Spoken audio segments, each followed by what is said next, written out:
Bueno, buenas tardes, le damos la bienvenida ya a nuestra actividad de cierre del seminario Justicia Restaurativa, Desafíos para el Sistema Penal.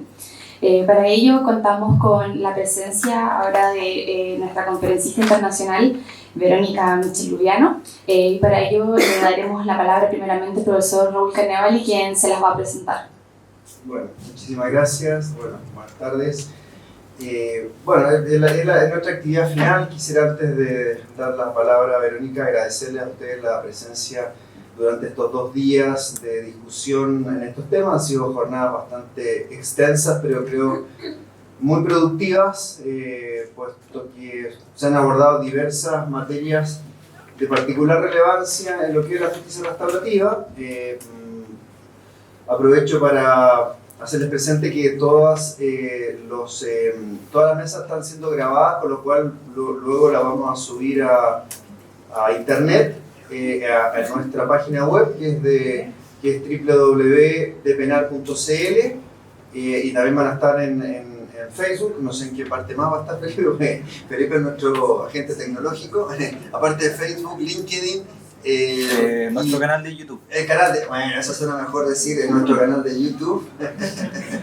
Suena más elegante también. Entonces van a estar a disposición de todas las 6 mesas más la conferencia de la profesora Mitchell. Entonces ahí ya ustedes pueden también acceder o invitar a quienes no pudieron participar a que puedan apreciar y conocer lo que se discutió en las distintas mesas a través de nuestro canal de YouTube. Bueno, sin más, ya estamos en nuestra etapa de cierre con lo que es la conferencia ofrecida por nuestra profesora Verónica Michel-Lubiano. Voy a indicar su currículo brevemente porque es bastante extenso. Voy a destacar los aspectos más importantes de la profesora Michel-Lubiano. Estoy vieja. No, al contrario, es muy extenso, de que en pocos años has logrado mucho reconocimiento, por tanto tengo que ser bastante breve. Disculpen si me expresé mal, pero eso quise decir. La doctora Verónica Mitchell es profesora asociada en Ciencias Políticas en John Jay College of Criminal Justice de Nueva York. Es originaria de la Ciudad de México, es licenciada en Relaciones Internacionales por la Universidad Nacional Autónoma de México y doctora en Ciencias Políticas por la Universidad de Minnesota en Estados Unidos. Su investigación se ha centrado en los derechos de las víctimas, el Ministerio Público, la reforma procesal penal, el Estado de Derecho y la justicia penal comparada e internacional, con un enfoque regional en América Latina. Ha publicado en numerosas revistas especializadas, dando cuenta del trabajo interdisciplinario de la profesora Mitchell, y en ese sentido destacar que varias de sus publicaciones incluso han sido premiadas, libros destacados en el año 2020 como libros sobresalientes, publicaciones en la sección internacional de la Academia de Ciencias de la Justicia Penal. Asimismo, artículos también que ha publicado han sido destacados y premiados por el reconocimiento del trabajo que la profesora Mitchell ha realizado. Asimismo, también la profesora Mitchell es directora del programa de licenciatura en Justicia Penal Internacional y se ha desempeñado también como consultora en la Transitional Justice Research Collaborative, y en 2018 impartió un curso en la Academy for Security Analysis, un proyecto en USAID que brinda capacitación en análisis de datos a actores judiciales y a la sociedad civil. En fin, es un currículum bastante extenso que da cuenta del profundo trabajo investigativo, con lo cual para nosotros como universidad es un privilegio y un honor poder contar con su presencia, y su conferencia en el día de hoy va a versar particularmente sobre lo que son los derechos de las víctimas desde una perspectiva comparada. Gracias, muchas gracias Raúl. Gracias a todos por estar aquí después de 2 días de intenso trabajo. Es un honor para mí volver a Chile y bueno, como ya decía Raúl, no soy criminóloga, no soy psicóloga, no soy necesariamente experta en justicia restaurativa. Me he dedicado a estudiar los derechos de las víctimas desde una perspectiva comparada, desde la perspectiva de la ciencia política, y de eso les voy a platicar un poquito hoy. Un poquito de antecedentes sobre lo que voy a presentar es es parte de un proyecto que estoy retomando, del cual Sebastián Gallegillos tengo que agradecer porque él me ayudó a recopilar mucha de la información que voy a presentar hoy, que ojalá algún día se vuelva mi segundo libro, pero no sé. Vamos a ver, porque la pandemia paró 2 de mis proyectos, este era uno de ellos, en el que estoy tratando de entender la evolución de los derechos de la víctima desde una perspectiva comparada en los sistemas legales de América Latina, y en ese proyecto original estaba incluyendo también Europa. Entonces, lo que les voy a platicar un poquito hoy es parte de esa investigación que estoy tratando de retomar, donde les voy a contar un poco sobre la evolución primero del concepto de lo que entendemos por víctima, que eso ha cambiado mucho y explica en parte por qué estamos hoy discutiendo justicia restaurativa. Luego les voy a dar un poco de background, perdón por el anglicismo, sobre los derechos de víctimas en América Latina, la metodología en la que está basada la información que les voy a presentar, y un poquito de los resultados que llevo hasta el momento, basados en análisis de texto, análisis de contenido de códigos procesales penales. Y luego, muy brevemente, a petición de Raúl, voy a platicar un poquito lo que sé de justicia restaurativa, de lo cual yo me volví familiarizada precisamente por ese proyecto de la Academia de Análisis de Seguridad que mencionó, en el que participé en el 2018, donde di un curso de una semana sobre prevención social, y ahí hablé un poco sobre justicia restaurativa. Entonces voy a platicar un poquito lo que sé a partir de esa experiencia que tuve en la academia. Ok, y finalizaré con una última reflexión cortita final. Y me voy a parar porque yo soy como Sebastián, necesito pararme. Ok, entonces un poquito sobre lo que he encontrado. ¿Sí me oyen? No estamos tan... Ok.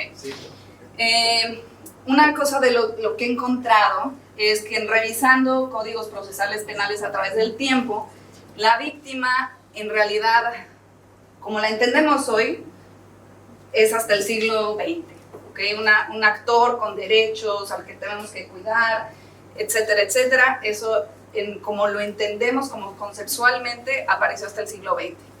En los primeros códigos procesales penales, por ejemplo el Código Justiniano de 529, la víctima aparece como se entendía la víctima en aquel entonces. Aparece en un título dedicado a los paganos, los templos y sus sacrificios, porque etimológicamente la víctima se entendía como una ofrenda que se daba en sacrificio.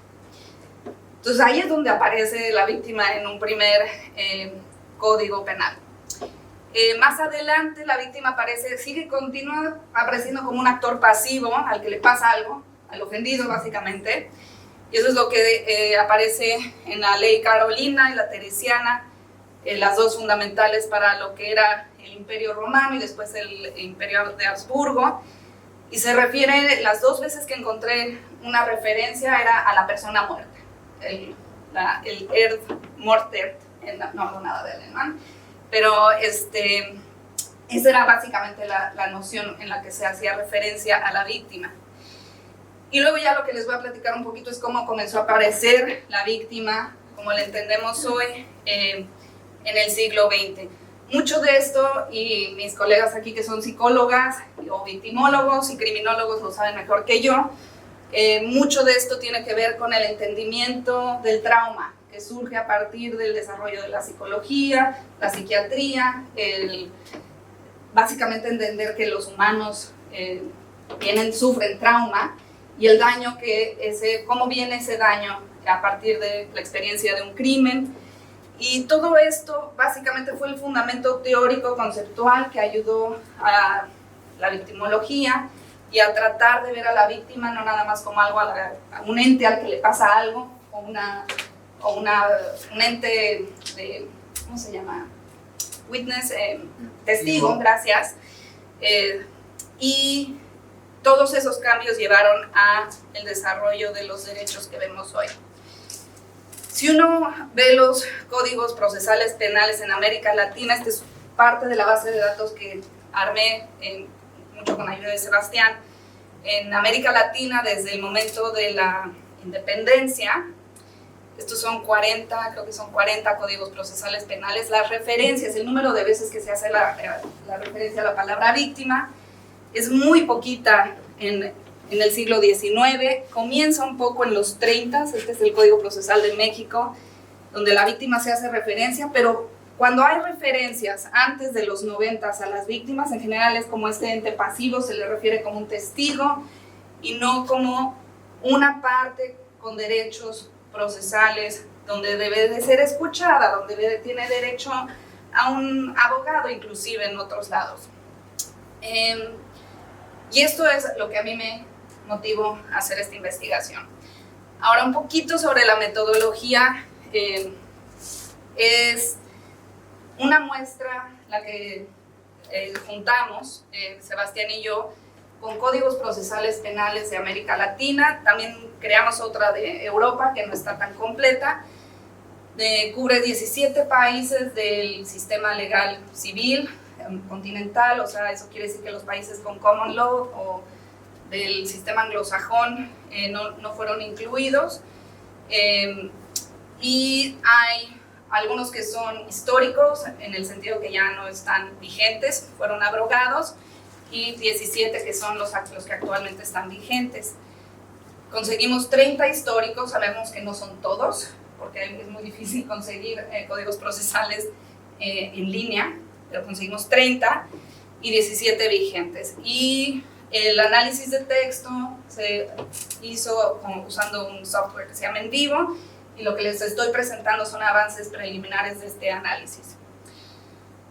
Ok, lo que he encontrado hasta el momento es que en los códigos se observa que a lo largo del tiempo se fueron dando básicamente 3 tipos de categorías de derecho o de derechos a las víctimas, que hacen referencia a categorías que ya se habían establecido antes por los criminólogos, derechos que se pueden entender que son diferentes por el objetivo que persiguen. Algunos son más dedicados a la protección, otros son más enfocados a la reparación y otros a la participación de la víctima. Los derechos como tal o las categorías como tal no son necesariamente excluyentes, entonces algunos ejemplos aquí a lo mejor uno puede hacer el argumento, ay, también es de participación, sí, también es de participación, pero como todas las categorías son arbitrarias, pues en este sentido, al menos como para tratar de entender cómo fueron saliendo los diferentes derechos, así los catalogamos ahorita. Protección, reparación, participación. Los de protección son aquellos que buscan obviamente proteger a la víctima, ya sea como testigo, pero también como parte posteriormente. Derecho a la vida, la seguridad, protección de la propiedad, más adelante aparecen los derechos de testigos, etcétera, etcétera. Participación, estos son diferentes maneras de entender la participación de la víctima en un proceso penal, que puede ser desde participar a la información o tener acceso a la información. Muy recientemente surgió el derecho de acceso a justicia, este solamente está mencionado en 3 códigos procesales vigentes, que son bastante recientes. Derecho a ser escuchado, a trato justo y digno, a ser testigo, obviamente este es como el original, pero también hay participación muy interesante como actor civil o como querellante, que puede ser adhesivo, bueno, ahorita platico un poquito más de eso. Y finalmente los derechos de reparación. La reparación, y eso es un poco de lo que voy a hablar un poquito más adelante, inicialmente se entendió muy limitadamente, entendida solamente como una reparación monetaria del daño que se sufrió, como se va a reparar civilmente, básicamente estaba muy limitado por eso, y eventualmente han salido otras figuras ligadas a la reparación, ligadas a la justicia restaurativa, lo que estamos hablando en este seminario, que se pueden entender también como dentro del marco de la categoría de reparación. Ahora, sobre cuándo comenzaron a aparecer estos derechos, de los derechos de participación, el derecho del querellante y el derecho a ser actor civil son probablemente de los derechos más antiguos. O sea, incluso antes que haber referencias de víctima, hay referencias a una persona a querellarse, a ser querellante en un proceso penal. Esto tiene razón por el... Ay, espérenme, ¿dónde quedó eso? Me estoy adelantando. Una cosa que quiero señalar de esto es que esta gráfica cubre todos los códigos procesales penales, no nada más de América Latina, sino también de Europa, donde se hace un poco más evidente cómo en el siglo XIX surge o aparece lo que conocemos como querellante en los códigos procesales penales. Y ahorita explico un poquito más de eso.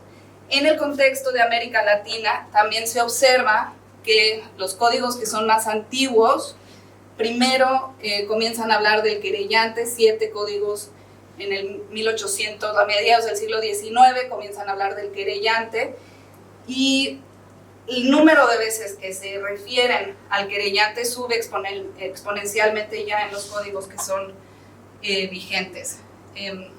Un ejemplo claro, por ejemplo, es el ejemplo de México, donde México no había derecho a querellarse en el código de 1934, y en el último código procesal penal que pasó en 2014 se hacen no sé cuántas referencias a la facultad de la víctima a constituirse en coadyuvante.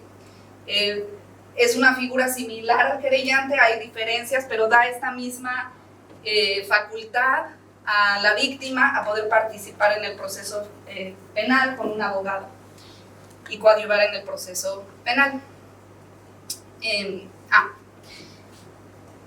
No sé por qué salió eso después, pero bueno, lo que estaba diciendo ahorita es que antes que víctima, la participación como querellante figura en los códigos procesales penales, y a lo largo del tiempo se observa que más códigos hacen referencia, al menos a este derecho de participación de las víctimas.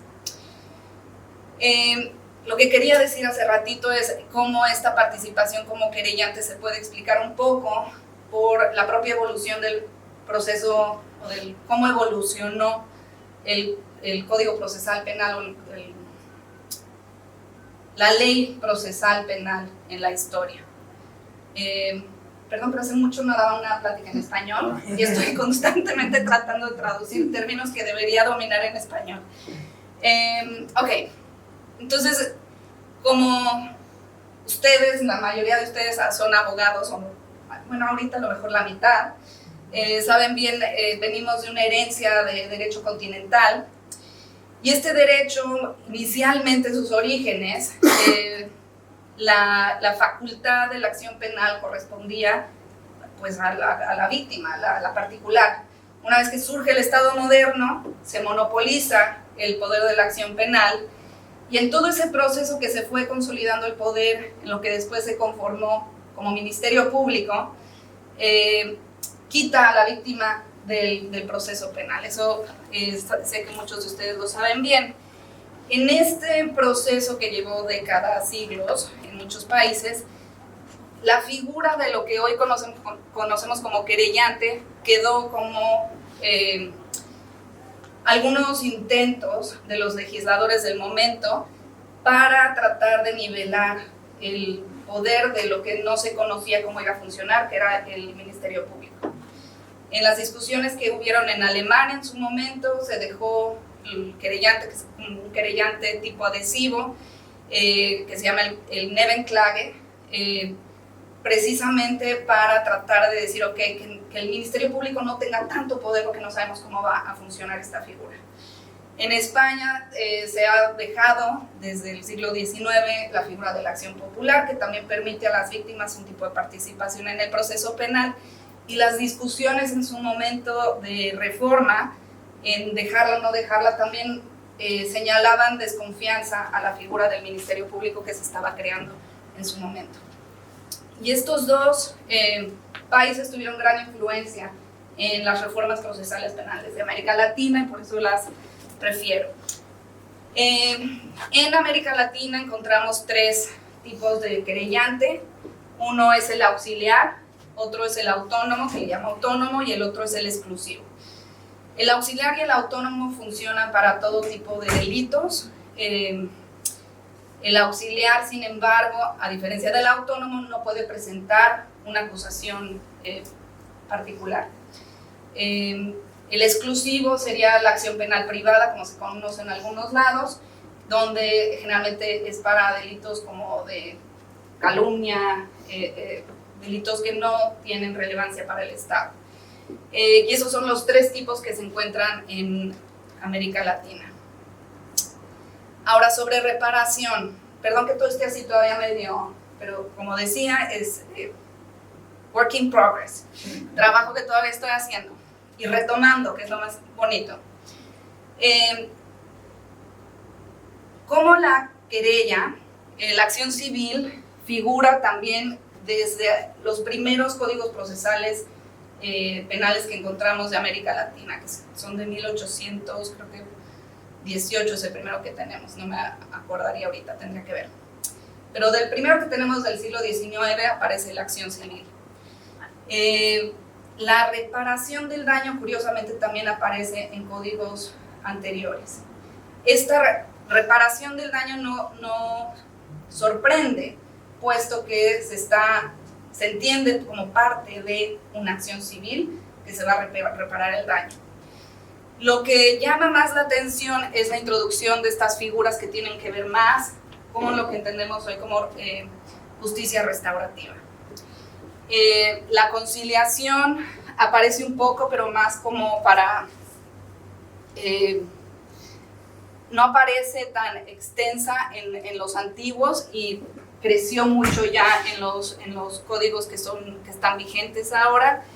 La mediación, aunque aparece en lo que llamo códigos antiguos, es importante mencionar que este es un código de 1996, es el del Salvador, que es posterior al primer código procesal penal que nombra mediación, que es el de Guatemala, en 1994. El Salvador reforma 2 años después, se abroga y luego sale otra nueva ley, creo que es el del 2008, y esa menciona mediación ya muchas más veces. La primera vez lo menciona 6 veces, la segunda vez que reforma su código procesal penal incluye otra vez la mediación y lo menciona todavía más veces, o sea, lo toman un poco más en serio o lo describen más. Y el único país que menciona la justicia restaurativa en su código procesal penal es Colombia. Pero es interesante ver que muchos, aunque no hablen de justicia restaurativa explícitamente, recogen elementos que hoy entendemos que son vitales para la justicia restaurativa. Ahora, sobre la justicia restaurativa, y aquí voy a mencionar algunas cositas que ya se han dicho, como que no hay consenso en qué se entiende por justicia restaurativa. Lo que sí se sabe es que se refiere a diferentes procesos, mecanismos que tienen un objetivo muy particular que es diferente al de un proceso penal común. En la literatura comparada, cuando comparamos a través de países, y esto está basado en un documento de las Naciones Unidas que revisa la legislación de Europa y América Latina, se entiende o se refiere a justicia restaurativa cuando se habla de justicia comunitaria, justicia reparadora o restauradora o justicia terapéutica. En Estados Unidos en particular tiene un nacimiento en los 70. No me acuerdo quién hizo la pregunta hace rato sobre la influencia de las tradiciones indígenas. En Estados Unidos es clara la influencia de las tradiciones indígenas. Cuando se empieza a hablar de justicia restaurativa, surge un poco medio como cosa hippie de los 60, 70, por diferentes movimientos sociales en la época, donde se trata de recoger la influencia de tradiciones indígenas. Los psicólogos están hablando de soluciones alternas al conflicto. Hay también un movimiento grande de personas que están en contra de las cárceles, los abolicionistas de prisiones. Y estos tres grupos básicamente influyeron mucho en la formación de los diferentes mecanismos que eventualmente se conocen como justicia restaurativa en Estados Unidos.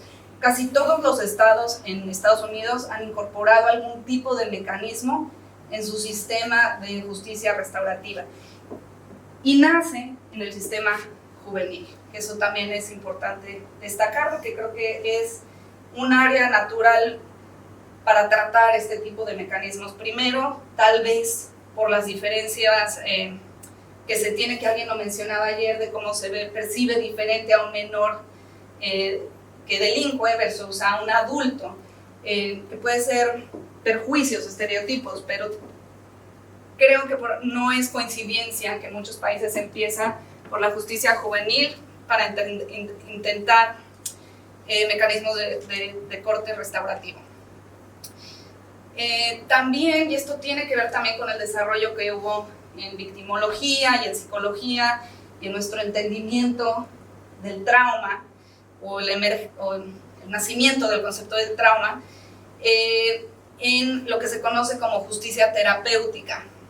Una de las personas que influyó mucho en lo que se entiende como justicia restaurativa en Estados Unidos fue Wexler, que en 1987 definió la justicia terapéutica como el estudio de cómo las leyes, procedimientos legales y el rol desempeñado por jueces y abogados producen consecuencias terapéuticas en los individuos. Yo agregaría también destructoras, ¿no? Y también se ha mencionado que el sistema legal puede tener esas consecuencias también. Pero ya hay esta conciencia de que el individuo no nada más sufre un daño que puede ser medido monetariamente en un proceso civil, sino también puede producir un trauma y el sistema legal puede tener un rol en cómo se cura este trauma. Diferentes premisas de la justicia restaurativa, y mucho ya se ha mencionado también, es que el daño deja de entenderse como algo limitado a un daño monetario que se puede pagar, pues el daño ya se entiende desde una perspectiva mucho más amplia. Se entiende como un daño psicológico, físico, monetario, comunitario, social.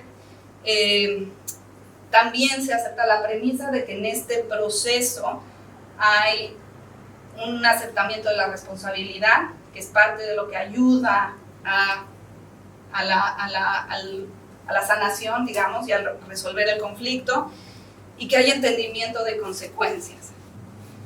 Y clave en esto, y creo que es muy importante por las preguntas que se hacían antes sobre la cuestión de género, es el asunto de que debe ser un proceso voluntario y colaborativo entre las dos partes, ofendido y víctima. En estos procesos, el rol de actores son claves, los jueces, los abogados. Hay procesos donde hay mediadores, hay procesos donde no hay mediadores, pero lo que sí está claro es que se trata de poner a la víctima y al ofendido a conversar, donde en teoría va a haber un aceptamiento de responsabilidad, donde esto va a llevar un proceso de sanación o de curación, o de tratar de resarcir un daño que se entiende más allá de lo monetario. O sea, la acción civil no va a ser suficiente, aquí hay otro daño, ¿cómo lo podemos reparar?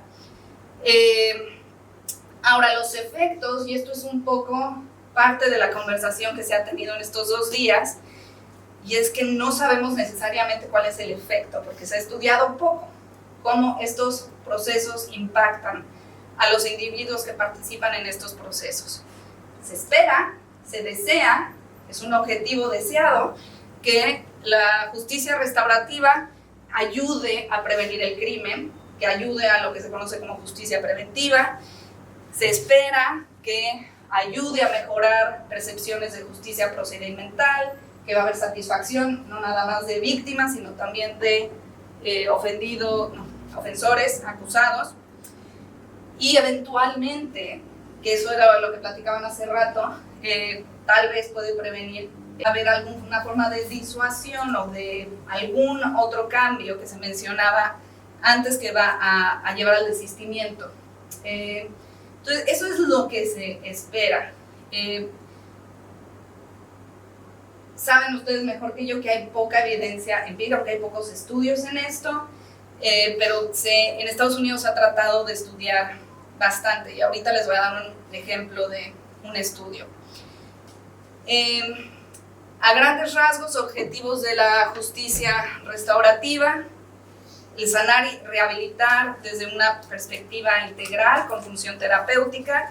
Se entiende que las raíces que son a nivel individual se pueden corregir. Esto me parece a mí muy curioso, sobre todo siendo politóloga, porque sabemos que muchas veces la estructura determina mucho el crimen. Entonces creo que una de las labores también de cuando se crean mecanismos o se están diseñando mecanismos de justicia restauradora es tomar en cuenta cómo la estructura puede afectar el comportamiento individual, no nada más de víctimas, sino también de ofendidos.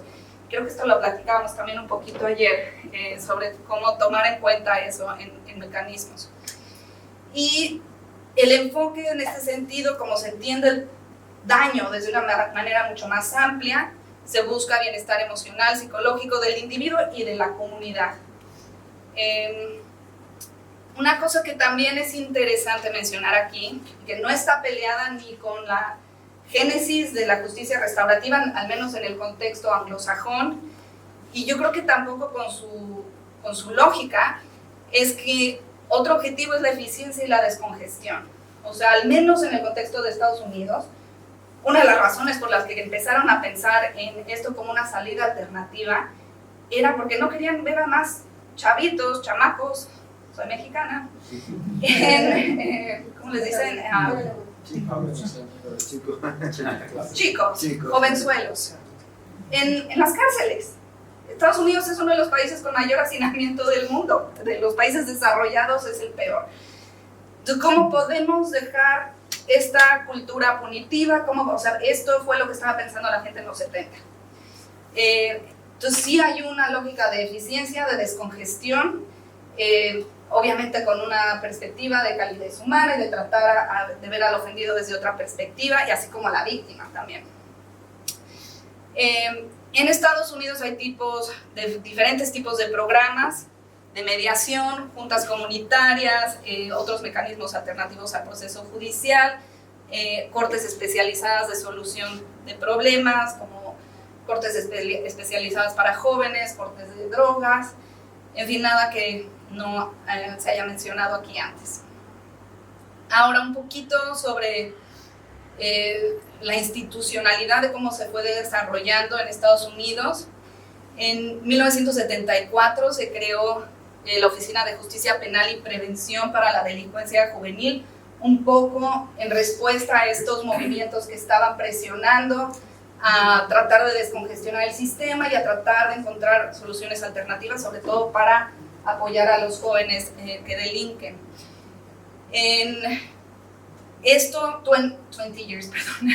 20 años después, se convirtió en lo que se llama el Proyecto Justicia Restaurativa y Balanceada, BARG, por sus siglas en inglés, donde se daba asistencia, o sea, ya de movernos a cómo vamos a prevenir y demás. En estos 20 años las conversaciones llevaron a esto se trata de justicia restaurativa.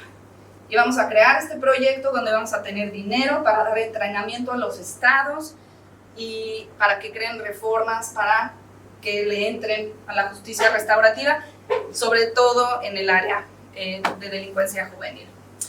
Colorado fue es todavía de los estados más progresivos en ese sentido, ha metido más reformas en el sistema, y curiosamente la semana pasada estuve hablando con una trabajadora social que trabaja en eso, entonces estaba yo muy contenta porque me estaba platicando de todo lo que estaban haciendo. Algo de esto está aquí, donde hay un consejo coordinador que apoya a un equipo para tratar de lidiar con eso. Hay una división en el centro penitenciario donde se busca un diálogo restaurativo, diferentes mecanismos. También hay círculos de diálogo restaurativo donde hay varios integrantes, entre ellos víctima y ofendido.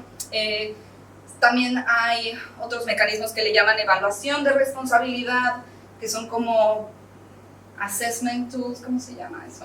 Como instrumentos de evaluación donde los ofendidos tratan de ver de entender su responsabilidad en los crímenes en los que participaron y el daño que pudieron hacer. Esto es dentro del ámbito penitenciario.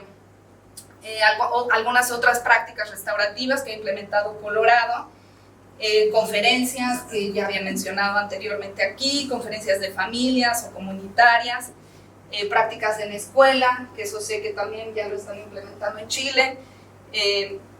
Un typo y lo revisé muchas veces, eso debería decir anti-bullying, no anti-bullying, no sé qué dice ahí, lo siento.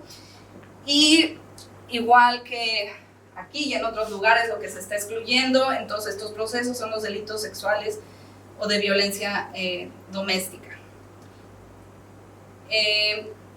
De cortes, el ejemplo que les quería traer sobre impacto, evaluación de impacto.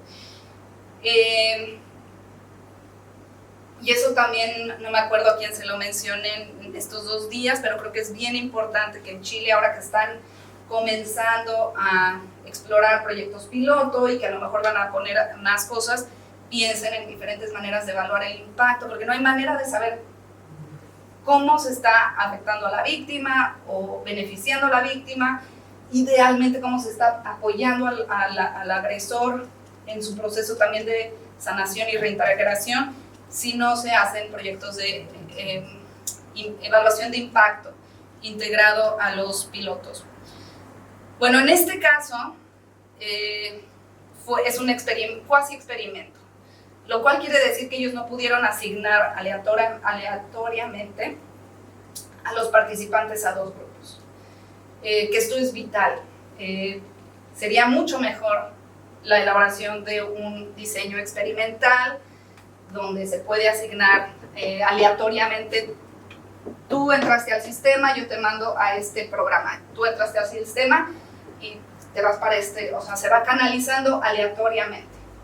Esto no pasó aquí.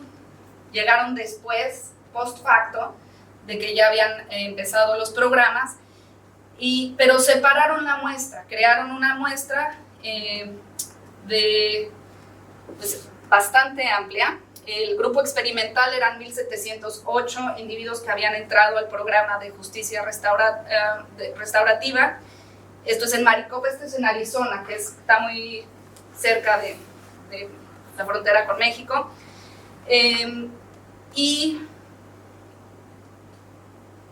estaba pensando, no me acuerdo dónde está Maricopa, pero es irrelevante.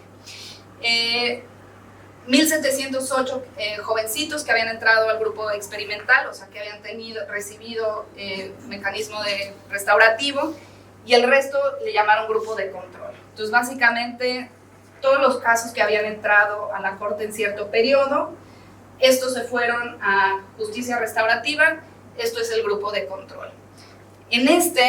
Fue la corte la que decidía los programas. Los que se habían metido al grupo experimental se conformaron como equipos de justicia restaurativa que incluía a la familia, que incluía miembros de la comunidad, la víctima y el ofendido.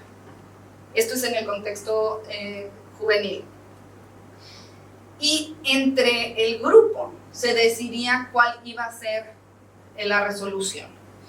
Si va a haber servicio comunitario y pago de daños, si va a haber terapia individual, un programa educacional.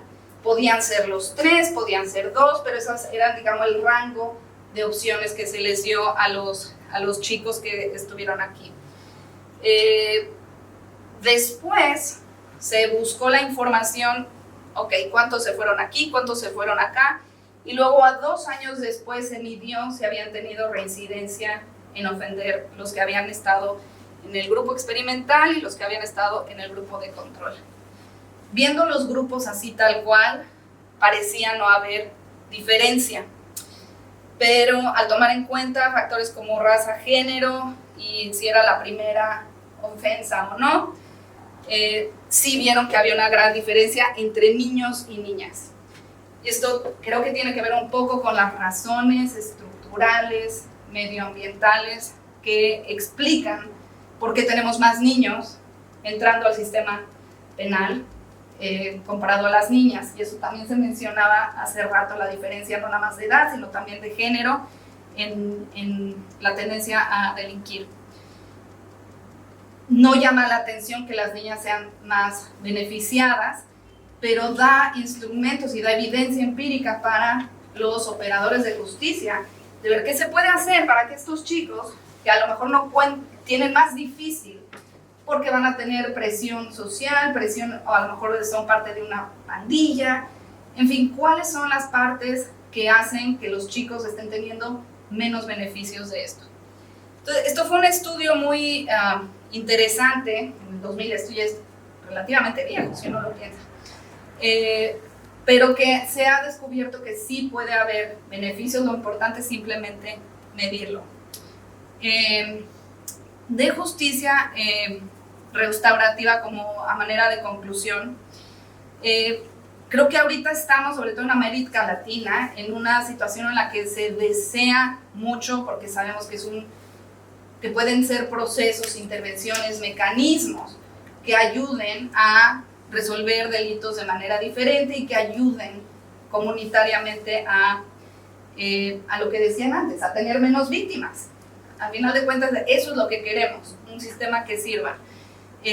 Ya sea, sabemos muy bien que la pena no necesariamente sirve, bueno, a lo mejor esto puede ayudar un poco a hacerlo. Pero también, como se ha mencionado mucho, tenemos que pensar qué le estamos pidiendo a este sistema. Porque parecería que le estamos pidiendo ahorita mucho. Queremos que nos dé justicia preventiva, que nos dé justicia procedimental, descongestión, justicia terapéutica. ¿Qué es lo que le estamos pidiendo? Y puede ser, creo que esto son preguntas empíricas, en el sentido de que se tiene que evaluar. A lo mejor hay algún tipo de mecanismo que sí nos da justicia terapéutica, pero entonces vamos a ser claros, este mecanismo nos va a ayudar a dar sanación desde un punto de vista terapéutico del individuo.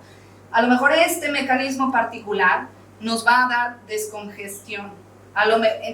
Eso es lo que se tiene que ver, pero no lo vamos a poder saber si no tenemos evaluación, números, estudios rigurosos que nos ayuden a evaluar empíricamente qué es lo que está sirviendo, qué es lo que no está sirviendo, tratar de